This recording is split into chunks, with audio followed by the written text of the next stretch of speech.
N'oubliez pas de liker la vidéo, de partager vos pensées dans les commentaires et de vous abonner pour rester informé de nos dernières histoires. Je n'aurais jamais imaginé me retrouver dans une telle situation. À 62 ans, la vie, après tout, était censée être prévisible à ce stade, des matins passés à m'occuper de mon jardin, des après-midi tranquilles à lire, et des soirées auprès de mon mari, Marc, à ressasser les années passées. Et un soir, une conversation privée a tout changé, me laissant remettre en question ce que je croyais savoir. Tout a commencé avec un gala d'entreprise organisé par la société de Marc. Il y travaillait depuis plus de 3 décennies, grimpant les échelons avec une détermination sans faille. Son patron, Richard Coldwell, était un homme d'autorité, calme, avec qui je n'avais échangé que des politesses lors d'événements précédents. Il était dans la soixantaine, grand et distingué, avec une confiance tranquille qui semblait naturelle. Le gala se tenait dans un hôtel chic du centre-ville de Chicago, ses grands lustres diffusant une lumière chaude sur les invités élégamment vêtus. La pièce bourdonnait de conversation, du tintement des verres et de la douce mélodie d'un groupe de jazz en live dans un coin. Je n'étais pas particulièrement friande de ces événements, je préférais le confort de ma maison. Mais Marc avait insisté, alors j'avais enfilé une robe bleu marine modeste et accepté de l'accompagner. Tout semblait parfaitement ordinaire au début. Marc était pris dans des discussions avec ses collègues, et je m'occupais en discutant avec les autres épouses. C'était jusqu'à ce que Richard vienne vers moi. « Evely, puis-je vous parler un moment ?» me demanda-t-il, sa voix grave portant au-dessus du brouhaha de la pièce. J'hésitais un instant. Qu'est-ce que le patron de Marc pouvait bien vouloir de moi ? Mais je souris légèrement et hochai la tête, le suivant alors qu'il me guidait à travers un couloir latéral, loin du grand hall. L'air était plus calme ici, les bruits du gala s'estompant derrière nous. Il me conduisit dans un salon privé, une pièce confortable avec une lumière tamisée, une cheminée et des fauteuils en cuir. La tension dans l'air était subtile, mais indéniable. Je pouvais sentir mon cœur battre un peu plus vite en prenant place en face de lui. « J'espère ne pas vous déranger », dit-il en offrant un petit sourire, presque nerveux. « Pas du tout », lui répondis-je, bien que je ne puisse pas chasser la curiosité qui bouillonnait en moi. « De quoi s'agit-il » Il soupira, frottant ses mains ensemble comme s'il cherchait les bons mots, puis finalement il parla, « C'est au sujet de Marc. » À ces mots, je me redressai sur ma chaise, mon estomac noué. « Il y a un problème, hésitai-je. »« Pas exactement, mais il y a quelque chose que je pense que vous devriez savoir. » Je pouvais déjà sentir le poids de ses paroles avant même qu'il ne les prononce. Il y avait dans son expression une gravité qui me déstabilisa, une intensité calme qui fit accélérer mon pouls. « Evely, continua-t-il, sa voix douce mais ferme, je connais Marc depuis longtemps. J'ai vu comment il a bâti sa carrière, soutenu ses collègues et pris soin de sa famille. Et à travers tout ça, j'ai remarqué quelque chose. » Je dégluis difficilement. « Quoi ?» demandai-je. Il se pencha légèrement en avant, son regard rivé sur le mien. « Il ne vous apprécie pas comme il le devrait. » Les mots tombèrent comme une lourde pierre dans ma poitrine. Mon souffle se coupa et je ressentis immédiatement une vague de défense s'élever en moi. « Je ne comprends pas, bafouillai-je. Marc est un bon mari, il a toujours été. » Richard hocha la tête. « Je sais qu'il l'est.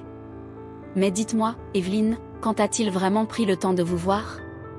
Pas juste comme sa femme, mais comme la femme remarquable que vous êtes ?» J'ouvris la bouche pour répondre, mais aucun mot ne sortit. Il continua, sa voix maintenant plus douce, « J'ai vu la façon dont vous le regardez, lui, quand il est trop occupé pour remarquer, quand vous restez dans l'ombre lors de ces événements pendant qu'il se perd dans le travail. Vous donnez tellement, mais est-ce qu'il rend ?» Un nœud se forma dans ma gorge. Je voulais protester, lui dire qu'il avait tort, mais quelque chose au fond de moi vacilla. « Je ne veux pas outrepasser mes limites, » dit Richard, se penchant légèrement en arrière, mais parfois un extérieur voit ce que ceux de l'intérieur ne peuvent pas voir. Je pris une inspiration lente, mon esprit en pleine effervescence. Richard scruta mon visage, puis offrit un petit sourire complice. « Evelyne, vous méritez d'être vue. » Les mots résonnèrent en moi comme une corde qu'on venait de toucher, une corde que je n'avais pas réalisé qu'il y avait en moi. Et pour la première fois depuis longtemps, je n'étais pas sûre de ce que je ressentais.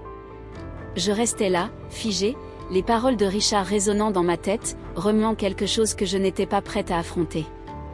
Vous méritez d'être vu. Est-ce que j'étais vraiment passée inaperçue pendant si longtemps? Je voulais balayer ces mots comme une simple observation, une tentative bien intentionnée mais mal avisée de gentillesse, mais au fond de moi, quelque chose savait qu'il avait raison. Marc était un homme bon, un pourvoyeur travailleur. Il avait toujours été stable, fiable. Mais dans les moments tranquilles, ce qui compte, quand avait-il vraiment pris le temps de me regarder? Quand avait-il remarqué les petites choses par lesquelles j'essayais de garder notre vie chaleureuse et pleine? Comme je repliais ses chemises exactement comme il les aimait, comme je remplissais notre maison de ses choses préférées, comme je suis restée à ses côtés à travers chaque triomphe de sa carrière. Je pris une grande inspiration, chassant le nœud qui s'était formé. Richard, Il leva la main, m'arrêtant. Je ne veux pas vous mettre mal à l'aise, mais je ne pouvais pas rester là sans rien dire. Je laissai échapper un long souffle. J'apprécie votre honnêteté, dis-je, ma voix plus douce que je ne l'avais voulu. Mais Marc et moi sommes ensemble depuis des décennies. Le mariage, c'est plus que simplement être vu, c'est une question d'engagement, de stabilité. Richard hocha la tête. Je sais, et je respecte cela. Il se pencha légèrement en avant, son regard inébranlable. Mais vous êtes-vous déjà demandé ce que vous voulez vraiment? La question resta suspendue dans l'air entre nous. Ce que je voulais. J'avais passé tant d'années concentrée sur ce dont Marc avait besoin, ce que notre mariage exigeait, ce qu'on attendait de moi. Je ne m'étais jamais vraiment arrêtée pour penser à ce que je voulais. Je laissai échapper un petit rire nerveux. Richard, c'est toute une conversation à avoir lors d'un gala d'entreprise. Cela le fit sourire. Je suppose que oui, mais quelque chose m'a dit que je devais le dire. Un moment de silence s'étira entre nous, rempli seulement du doux crépitement du feu. Puis il soupira, se levant. Je devrais vous laisser retourner. Je me levai aussi, lissant ma robe avec des mains légèrement tremblantes. Oui, Marc se demandera où je suis. Richard hocha la tête, mais il y avait quelque chose d'illisible dans son expression. Evelyne, promettez-moi juste une chose. Je penchai la tête. Quoi? Ne rejetez pas ce que j'ai dit. Réfléchissez Y. J'hésitais, puis hochai lentement la tête. D'accord. Il me donna un petit sourire avant de s'écarter, me désignant la porte. Alors que je passais devant lui, je sentis la chaleur de sa présence à mes côtés, le poids de la conversation pesant encore sur ma poitrine. Le gala battait encore son plein quand je revins. Marc était exactement là où je l'avais laissé, plongé dans une conversation avec ses collègues. Il ne me remarqua pas tout de suite. Je restai à distance un moment, le regardant. Son visage était animé, ses mains bougeaient en parlant. C'était une facette de lui que j'avais toujours aimée, sa passion, son énergie. Mais alors je repensais à ce que Richard avait dit. Est-ce que Marc m'avait déjà regardé de cette façon? Lorsqu'il tourna enfin les yeux vers moi et me vit debout là, il me fit un petit signe de tête avant de retourner à sa conversation. Quelque chose en moi changea. Richard avait planté une graine, et peu importe combien j'essayais de l'ignorer, je savais qu'elle commençait déjà à germer. Le trajet de retour fut silencieux. Marc était assis à côté de moi, les mains fermement agrippées au volant, son regard concentré sur la route sombre devant nous. Les lumières de la ville clignotaient en flou, mais mon esprit était ailleurs. Les mots de Richard résonnaient encore dans ma tête, sa voix persistait d'une manière que je ne pouvais pas chasser. Tu mérites d'être vu. Je jetai un coup d'œil à Marc. Il avait l'air fatigué, avec une fine ride de stress entre ses sourcils. Nous étions mariés depuis presque 40 ans, en tout ce temps, j'avais mémorisé chaque détail de son visage, les lignes nettes de sa mâchoire, la façon dont ses yeux se plissaient quand il riait, la manière dont ses lèvres se pinçaient quand il était concentré. Mais quand avait-il vraiment regardé en moi? Brisant le silence, tu as passé une bonne soirée ce soir? La question me prit de court. C'était quelque chose qu'il demandait après chaque événement, chaque rassemblement, chaque dîner, presque comme par obligation plutôt que par réelle curiosité. J'hésitais avant de répondre. C'était intéressant. Il hocha la tête distraitement. Bien, bien. Et tout à coup, la conversation prit fin. Je tournai à nouveau le regard vers la fenêtre, observant la ville s'éloigner tandis que nous nous dirigions vers la banlieue tranquille. Une fois à la maison, Marc fit ce qu'il faisait toujours, il ôta sa veste, posa ses clés sur le comptoir et se retira dans son bureau pour une dernière vérification de ses emails. Je restai un long moment dans la cuisine, fixant l'espace vide où il venait juste d'être. Je n'étais pas en colère contre lui, pas exactement. Marc avait toujours été ainsi, dévoué à son travail, constant dans ses routines. Il m'avait donné une vie agréable, une vie sûre. Mais les paroles de Richard avaient déterré quelque chose en moi, quelque chose que je ne pouvais pas reposer. Je me rendis à la chambre et aperçus mon reflet dans le miroir. 62 ans. Mes cheveux, autrefois auburn, portaient maintenant des mèches d'argent. Des lignes fines traçaient mon visage, des rappels des années vécues. Mais mes yeux, eux, étaient toujours les mêmes. Et dans ces yeux, je vis quelque chose que je n'avais pas remarqué depuis longtemps, la solitude. J'avais toujours supposé que c'était simplement une partie du vieillissement, ce lent effacement en arrière-plan, cette glissade progressive dans la routine. Mais maintenant, pour la première fois, je me demandais, et si ce n'était pas normal ? Le lendemain matin, lorsque Marc partit pour le travail, il m'embrassa sur la joue et dit « Je vais rentrer tard, il y a une grande réunion avec un client. » Je hochai la tête, offrant un petit sourire.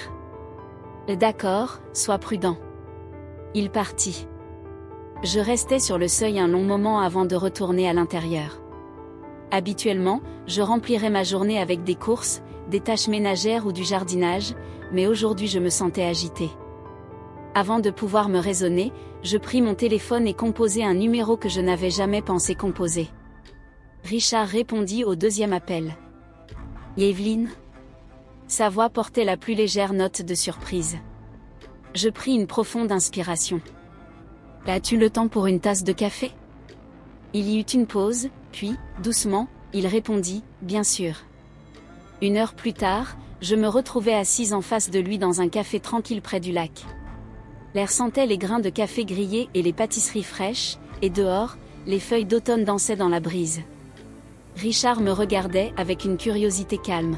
« Je n'étais pas sûr de te revoir, dit-il. » Je remis mon café, observant les tourbillons de crème se mêler au liquide sombre. « Je n'étais pas sûr de t'appeler, répondis-je. » Il hocha la tête, attendant. Je soupirai lentement. « J'ai réfléchi à ce que tu as dit. » Son expression resta impassible, et j'hésitais avant de croiser son regard. « Tu as raison. » Quelque chose scintilla dans ses yeux, quelque chose que je n'arrivais pas à nommer. « Yveline, je ne dis pas que je regrette ma vie. » Je l'interrompis doucement. Marc et moi avons construit quelque chose de solide, quelque chose de réel, mais quelque part en chemin, je crois que j'ai oublié comment vouloir quelque chose pour moi-même. Richard se pencha légèrement en avant. Et maintenant ? Je dégluis difficilement. Maintenant, je ne sais pas. Un silence s'installa entre nous, uniquement perturbé par le faible murmure des conversations autour de nous. Finalement, Richard parla, sa voix calme. « Je veux juste que tu sois heureuse. » Je le regardais vraiment pour la première fois. Voici un homme qui n'avait aucune raison de s'immiscer dans ma vie, aucune raison de dire ce qu'il avait dit, si ce n'était qu'il avait vu quelque chose en moi que même moi je n'avais pas vu. Et soudain, je réalisais que j'avais un choix à faire. Je restais là, fixant Richard à travers la petite table du café, mes mains serrant la céramique chaude de ma tasse de café. « Je veux juste que tu sois heureuse. » Ces mots flottaient dans l'air, lourds mais doux, comme une vérité que j'avais évitée pendant trop longtemps. Pendant des années, je m'étais dit que la satisfaction suffisait, que la sécurité, la stabilité et la loyauté étaient les piliers d'une vie réussie. Et c'était vrai, mais Richard avait déterré quelque chose d'autre en moi, quelque chose que je ne savais même pas manquer, un besoin de ressentir. Je pris une lente inspiration, le poids de mes pensées m'écrasant. « Richard, je ne sais pas quoi faire de tout cela. » Ses yeux s'adoucirent. « Tu n'as rien à faire, Yveline. Pense juste à ce qui te rend heureuse. Quand as-tu fait quelque chose juste pour toi ? » J'ouvris la bouche pour répondre, mais m'arrêtai. Quand était-ce la dernière fois ? J'avais passé des décennies à m'assurer que Marc soit soutenu, que sa carrière, ses objectifs, son monde restent intacts. J'avais créé une vie d'ordre, de routine, mais moi? Je pris une gorgée de mon café, la chaleur amère m'ancrant un instant. Je ne sais pas qui je suis en dehors de mon mariage, avouai-je, le mot me surprenant même. Richard me lança un petit sourire complice. Peut-être qu'il est temps de le découvrir. Je laissai échapper un petit rire nerveux. Ça fait peur. Peut-être, mais aussi excitant, non? Je ne répondis pas. Je ne pouvais pas, car au fond de moi, je savais qu'il avait raison. Nous restâmes là en silence un moment. Le monde extérieur continuait de tourner comme toujours, des voitures passaient, des gens riaient, le vent soufflait dans les feuilles dorées d'automne. La vie ne faisait pas de pause pour la réflexion, mais peut-être pour la première fois, j'en avais besoin. Enfin, je posai ma tasse et rencontrai son regard. Je ne sais pas ce que l'avenir me réserve, Richard, mais je sais que je dois recommencer à vivre. Un sourire effleura ses lèvres. C'est tout ce que je voulais que tu réalises. Ce soir-là, lorsque Marc rentra à la maison, j'étais déjà assise à la table de la cuisine, attendant. Il me lança à peine un regard en posant sa mallette et en desserrant sa cravate. « Longue journée, dit-il en marmonnant. Je suis épuisée. » Je l'observai un moment. Cet homme avec qui j'avais construit ma vie, cet homme que j'avais aimé pendant des décennies, et pourtant, en le voyant se déplacer dans la maison, il y avait une distance entre nous, un abîme que je n'avais pas remarqué se creuser au fil des années. Je pris une grande inspiration. « Marc, on peut parler ?» Il s'arrêta, jetant enfin un coup d'œil dans ma direction. « De quoi ?» Je dégluis. « De nous. » Il fronça légèrement les sourcils. « Quoi, à propos de nous ?» J'hésitais, puis dis les mots qui se formaient en moi depuis la veille. « Je me sens invisible, Marc. » Il cligna des yeux. « Quoi ?» J'ai l'impression d'avoir passé des années à être la femme qui te soutient, qui maintient tout en place, qui veille à ce que tout dans notre vie reste stable. Et je t'aime, mais quelque part en chemin, j'ai cessé d'être vue. Il fronça les sourcils, visiblement pris au dépourvu. Evelyne, d'où ça vient tout ça? Je secouai la tête. Ça a toujours été là, je n'ai juste jamais osé le dire à voix haute. Il s'assit en face de moi, se frottant le visage. Je ne savais pas que tu te sentais comme ça. Je l'étudiai attentivement. T'es-tu déjà demandé? Il garda le silence, et dans ce moment-là, je compris quelque chose de douloureux. Marc n'était pas un mauvais mari, il n'était ni cruel ni négligent intentionnellement. Il avait simplement supposé, comme moi, que le mariage signifiait la routine, que le confort suffisait, que nous n'avions pas besoin de nous vérifier l'un l'autre comme nous le faisions avant. Mais ce n'était pas vivre, ce n'était pas de l'amour, pas maintenant. « Que veux-tu dire ?» demanda-t-il enfin, sa voix prudente. Je pris une profonde inspiration. Je dois recommencer à vivre pour moi. Son visage pâlit légèrement. Tu veux dire quoi, Evelyne? J'hésitais, puis secouai la tête.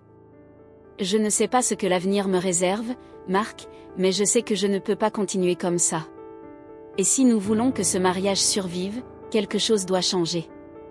Il me regarda longuement, et pour la première fois depuis des années, je vis quelque chose s'allumer dans ses yeux, de la reconnaissance, peut-être. Peut-être que nous avions une chance de réparer ça, peut-être que non, mais pour la première fois en des décennies, j'étais prête à le découvrir.